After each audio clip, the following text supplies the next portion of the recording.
Unit 14. The effects lifestyle has on health and well-being. The criteria is P1 and M1. I'm going to start off with physical activity. Physical activity recommendation and guidelines. For children under the age of 5, the recommended guidelines are 3 hours a day of exercise. This consists of standing up, moving around, walking, running, jumping, playground games and activities, also and skipping. For people the age of 5 to 18-year-olds, this consists of 60 minutes a day, which includes a mixture of moderate and vigorous activities. This includes cycling, running, jumping and skipping.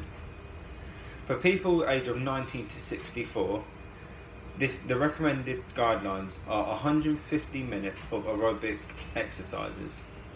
These exercises consist of cycling, light running and brisk walking.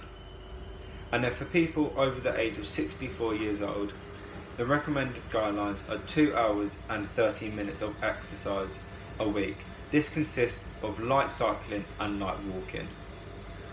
I'm going to now move on to the benefits of physical activity. So the 4 benefits of activity I'm going to speak about is improve your mental health and mood, reduce your risk of cardiovascular diseases, reduce your risk of type 2 diabetes and metabolic syndrome, and reduces the risk of some cancers. I'm going to start off with improving your mental health and mood. So regular physical activity can help your thinking, learning and judgmental skills. It can also reduce your risk of depression and may help you sleep better. Research has shown that doing aerobic or a mix of anaerobic and muscular strengthening activities 3 to 5 times a week for 30 to 60 minutes can give you these mental health benefits. Some scientists' evidence has also shown that the lower level of physical activity can be beneficial. So moving on to reduce your risk of cardiovascular diseases. Heart diseases and strokes are 2 of the leading causes of death in the United States. But following the guidelines and getting at least 150 minutes a week, or your recommended guidelines for your age, of moderate intensity aerobic activity can put you at a lower risk of these diseases. You can reduce your risk even further with more physical activity. Regular physical activity can also lower your blood pressure and improve your cholesterol levels. Moving on to the risk of type 2 diabetes and metabolic syndrome. Regular physical activity can reduce your risk of developing type 2 diabetes and metabolic syndrome.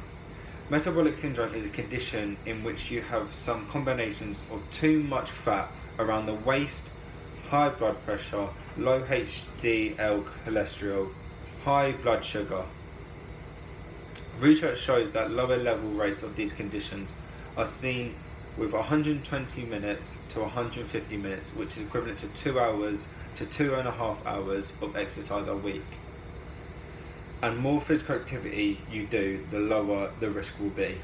And lastly, moving on to reducing your risk of some cancers. Being physically active allows your risks for 2 types of cancers, colon and breasts. Research shows that physical activity people have a lower risk of colon cancers than people do who are inactive. And physical activity women have a lower risk of breast cancers than people who are inactive again. Reduce your risk of endometrial and lung cancers. Although the research is not yet final, some findings suggest that your risk of endometrial cancers and lung cancers may be lower if you get regular physical activity compared to people who are inactive. This improves your quality of life if you are a cancer survivor.